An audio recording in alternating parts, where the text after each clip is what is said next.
All right, welcome back to Ready, Set, and Engage. This should be episode 7 if I'm able to count right. And I wanted to focus this one a little bit, and we'll see how long it plays out. If it comes out too short, maybe I'll add in a couple other topics that I've noted down. But today I wanted to talk about diets. Oh yeah, views expressed here are mine and mine alone, do not reflect that of my employer or any organization that I'm affiliated with. So diets. Generally, we look at diets and people say, well, this is the best diet or that's the best diet, right? And you commit and you sort of follow through on this diet. And while those are interesting and good, if that's your outcome, I want to go on a diet and I want to lose 50 pounds, I want to give you permission to stop doing that shit right now. Not to say that diets are bad. In fact, I want to talk through why diets are actually very interesting from a behavioral viewpoint, and also probably why they fail, as it were. So diets, right? If you look at sort of our society over the last, probably 50 years or so, and I'm sure they go a lot longer than that, but we've really started to focus in on diets. And so there's been Weight Watchers and whatever Oprah's program is, and the keto diet, and the vegan diet, and so on and so forth. My friend actually says he's eating rabbit food as a diet, which not like the pellets, but just like leafy vegetables and stuff like that in really small servings. And I think that all of them, if you take any one of those diets and you take them as here's this thing I'm going to go do, and I want to lose 50 pounds, then any of those roads will get you there, right? Which is to say that diets by themselves aren't bad. It's just maybe we're looking at the wrong goals. Maybe we're investing too much in something because we believe that there's this right and wrong to diets, right? And so we think, oh, well, if I stick to this one, or if I pay $200 a month into this one, or if I do this, then, oh, it has the answer and it'll get me the answer. And it kind of works. And so it kind of reinforces, oh, that was the choice and it was that thing that did it, right? And so you could take and line up all these diets and you can analyze what's going on with them. Really, like you could pay for a diet program and eat doggone cardboard, and guess what? You're going to lose weight. Like it's just sort of how that goes. Which doesn't necessarily mean that all of them are bad. Instead, it's, okay, well, what's the underpinning that is represented in all of those diets, right? And it goes back to something very specific. What you're doing is you're committing to some sort of program, and you're committing to pursuit of an outcome, okay? So your outcome in a diet is however much, whatever your target is, right? And so people will say, oh, I want to look good in a swimsuit, which is sort of this weird ideal, right? Or it could be, hey, I want to lose this amount of weight. You commit to it. You say, well, in order to get to that point, I need to eat like this, right? And so you have some framework that you're working in for pursuit of that goal. And so every one of those diets should be very similar in the outcome. Everyone can be successful and get to that end. The problem doesn't come in that end being a target. The problem doesn't come in the structure of the diet. In fact, if you stick to any of those, you should be able to reach that outcome. You sort of have that, this is right, and so when I don't do that, I'm wrong. And then all of a sudden you have sort of this stretch of, oh, well, I failed. And we get back to that pyramid thing where it's like you need to have small goals in there. And they can be goals for the end of week. They can be goals for the end of day. They can be goals for the next 3 meals that you eat. But as long as you have those goals and you're able to achieve them, then you're more likely to stick to that diet. Okay. So we have this diet structure. You set a long-term goal, and now you're using some program as a means to get there. The underlying thing that all of those diets do are they constrain the stuff you eat outside of the diet, right? And so outside of the program. And some of them have cheat days or cheats that are acceptable. But at the end of the day, basically you're likely constraining the amount of sugars that you consume, unless it's one of those box diets where I question whether they're even good. But you're constraining your intake, right? And it's constraining for, oh, it's because I'm doing these things over here. It's because I'm eating this specific food. It doesn't matter what you eat. It matters what you're not eating, right? It's the negative space underlying the diet, which is actually the most fascinating part. And so if you ask me, I would say what you're constraining is your amount of sugar intake that you're consuming on a given day. Okay. So a little history on me. I think it's been 2 years, 2.5 years or so. I was at 215 pounds and was sort of fluctuating up and down by 5 or 10 pounds. I would do P90X and work out, and I would stick to the program. And oh man, I was kicking my own ass every day and working out as hard as I possibly could. And I wasn't losing that much. Like I would lose 10 or 15 pounds and then I would get right back to where I was at. Well, what was the problem? The problem wasn't that I wasn't working out hard enough. Instead, the problem was I wasn't changing the underlying behavior of what I was eating and consuming. So I still had that same amount of sugar. I was still doing the same habits of, I think I was having a Red Bull and 2 Coca-Colas every morning to get going, which is just like, when you talk about sugar, okay, Red Bull, I think, is 28 grams of sugar. So it's 7 teaspoons. Just take 7 teaspoons and put them in like a little bowl or something. And look how much sugar that is. That's how much you get in a Red Bull. And then each Coca-Cola, I think they actually upped it in the last couple of years, but it used to be, I thought, 36. Now it's about 40 grams of sugar per can of Coca-Cola, right? And so if you take that and stack it up, 4 grams is a teaspoon. So you're putting 10 teaspoons of sugar, and now you have this mound, right, between those 3 drinks. That's what I was consuming to start out my day every day. That was the bad behavior. And so it didn't matter how much I worked out because I was polluting the shit out of myself with all the sugar. So my recommendation for diets, one, is stop focusing on so much on what you're doing or what program you're going to use, but what you can start doing less of, and make that less of be sugar intake. The second part, and the second key thing that I think that people miss, is that if you take a diet and you look at an outcome of losing that much weight, you may be perfectly proficient in getting to that outcome, right? Which is to say, hey, I want to lose 20 pounds. I'm going to go and I'm going to focus on this stuff and I'm going to lose 20 pounds. And after I lost that 20 pounds, success. Well, the problem is you're not thinking of the next goal, right? You're not thinking of the next outcome. So you want to lose that much and you want to keep it off for this long. And now you can start to pursue that and keep that as a goal or keep that as an outcome. And you can have a lot of success in that. But what you have to do is you have to keep setting a goal. Otherwise, you're going to go back to the old behaviors.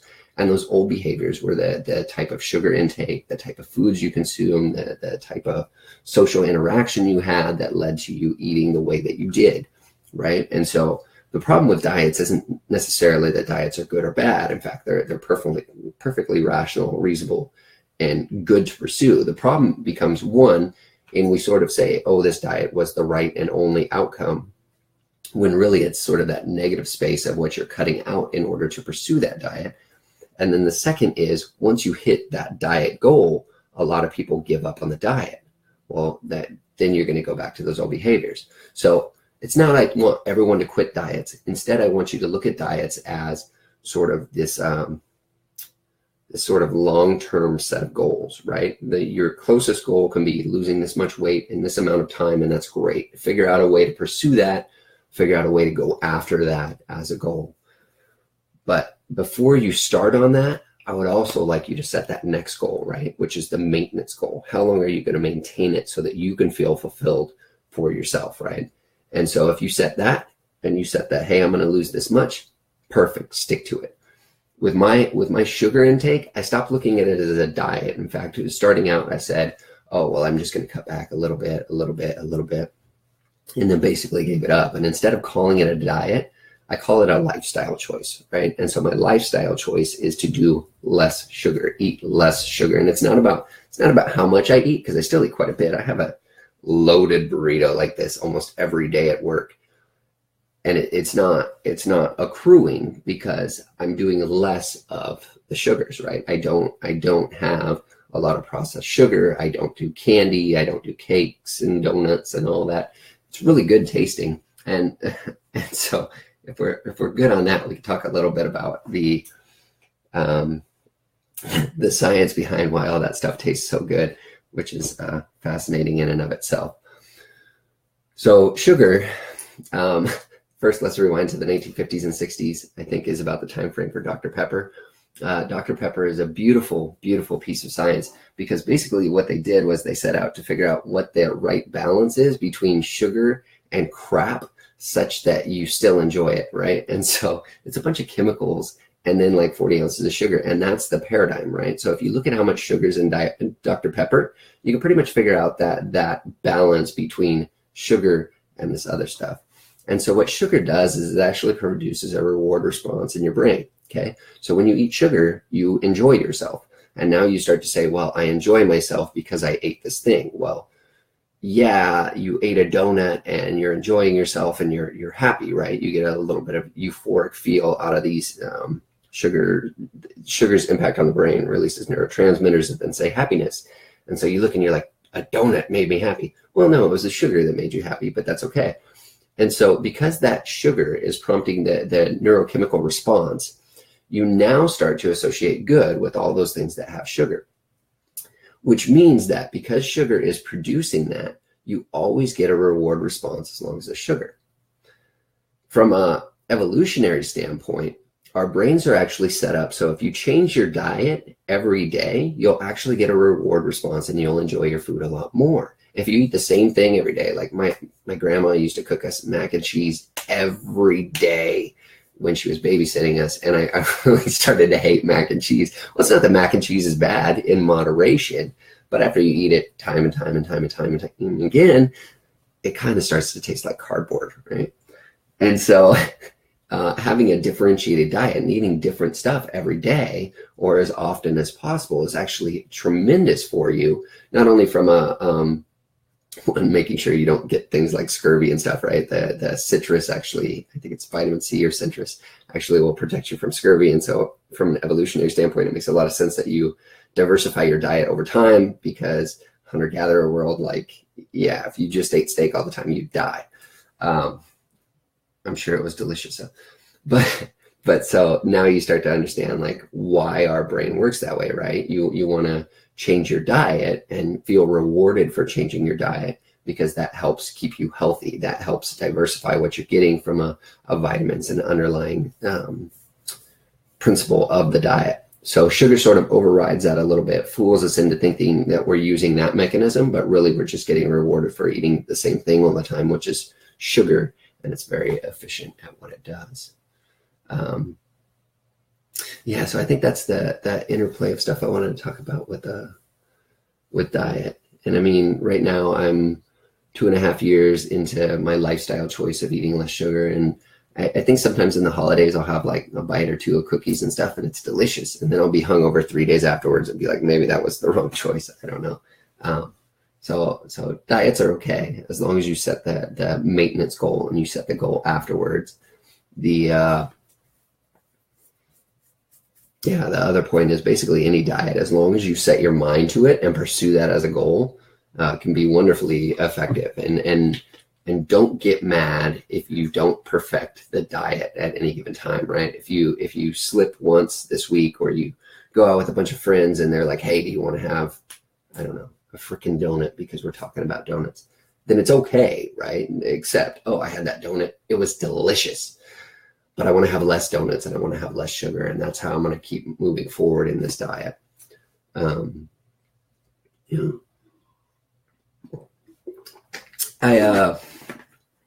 Since we, I think I've already exhausted diets and nobody's bitching at me yet. There was a couple of fascinating things. One was this sort of video that came out from College Humor. And so I'll link it on Facebook. I didn't share it because I wanted to abuse it in this thing. And so it's like a 3-minute video, and the guy's like, I dare you to watch this thing, right? And what he does is he basically does what I'm doing now. He just talks for that time and talks about kind of how you're making a choice. You're really making a choice to commit to watching that video. And so it's a very fascinating way of just sort of playing out this idea of, if you set small goals, you're going to be able to achieve them. If you achieve those goals, then you're either going to feel better or worse. But as long as you made the choice to do that, the rational choice to do that, you can't be very upset with the outcome. So if you don't get a lot out of the video, guess what? You chose wrong. If you do get a lot out of the video, cool. You that was perfectly rational and reasonable. And you can say, hey, Jamie wasted 3 extra minutes of my life where it wasn't even him talking. And then I'll cover one more topic, and I wish hold on, bear with me. I need to pull this up. So when I was in high school, there was a church in Selah called the Assembly of God Church. And I'm not going to get too religious because I'm sort of atheist, but the pastor that was there was Pastor Les, and he was a fantastic guy. And so he used to have church group or whatever. And so I would go to them from time to time. It was sort of a youth group or whatever. And he had this really, really good sort of talk that he went over. And I think that it plays out and shows itself in a lot of life. And so the scripture is Matthew 19:23, I believe. And I'm gonna summarize it. Oh, it must start before 19:23. It's the book of Matthew 19. And basically what happens is it's Jesus standing there in the center of a town, and sort of all the people are coming around to talk to him and get his blessings or hear from him and stuff. And all of a sudden there's this rich guy that comes just elbowing and plowing through town, and he's making way, and he's swimming through the crowds, and he gets up to Jesus and he says, Jesus, I've come all this way, and I've got great riches, and I'm doing great things, and please tell me how I can preserve my place in heaven, right? How can I be saved? And Jesus looks at him and he says something along the lines of, well, give up everything you own, and only then can you assure yourself a place in heaven. And so the man sort of just is shattered, dejected, right? He turns and he walks away, and Jesus looks at everyone and he says, this is like a way abridged version. He says basically, it's easier for a camel to go through an eye of a needle than for a rich man to get into heaven. Okay. And so if you take that as sort of a literal thing, it's like if you're rich, you're not getting into heaven. What it actually boils down to, right, is the mechanics of how to get a camel through the eye of a needle. So the eye of a needle is actually a reference to the split barn door. Okay. So top and bottom, I actually got them flipped. So it'd be this sort of thing. And when you open the bottom door, that's known as the eye of a needle. And so a camel is incredibly tall. There's no way it would be able to walk through this little 3.5 foot thing, right?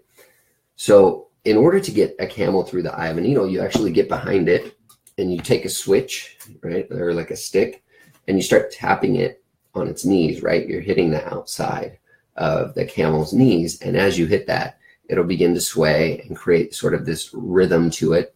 And as it does that, it'll begin to actually crouch down. And so the camel, as you start to lead it, and as it starts to be humble to the rhythm that you're playing for it, starts to actually kneel down. And once it kneels down, well, the camel can then walk through the eye of a needle. So the point to take away, I suppose, or the way I understand that scripture is, it's not impossible for a rich man to get into heaven. You shouldn't necessarily give up everything you own. You should be willing to make sacrifices for whatever outcome you want in life. But the point is that sometimes we have to be humble in order to really engage, or to really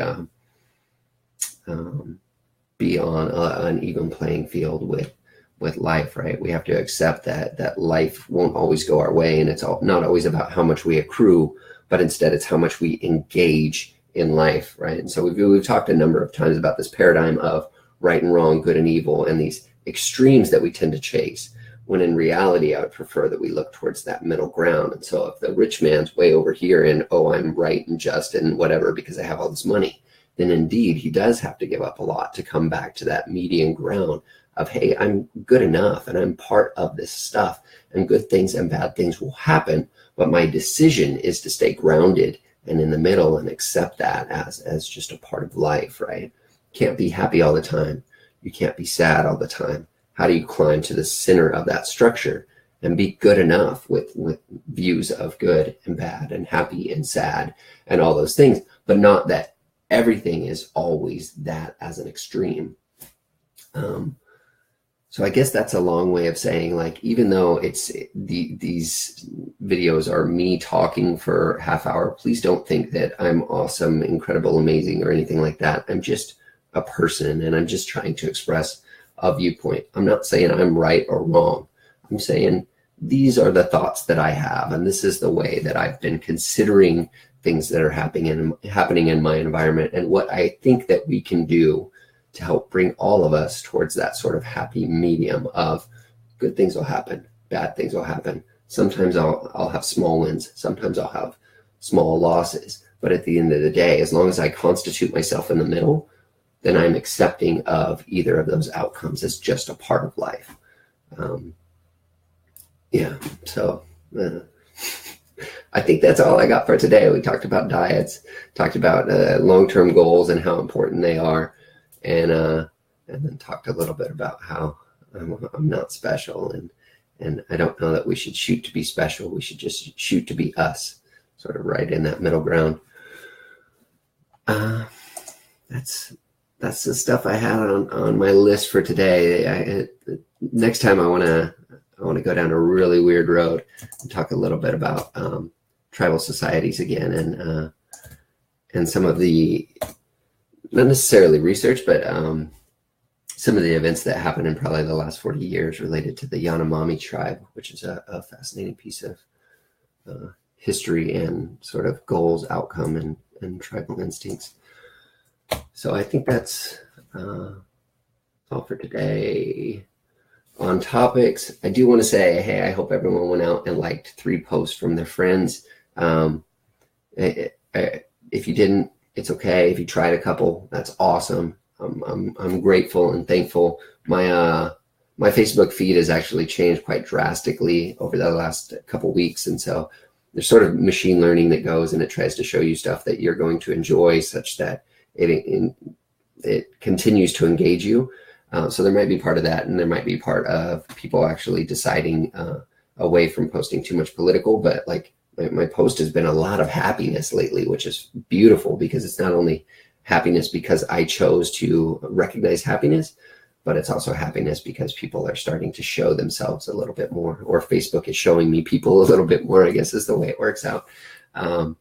So very happy and thankful if you guys did that. If you decided to start doing something less and made a choice to do that, I'm very happy and excited about that as well.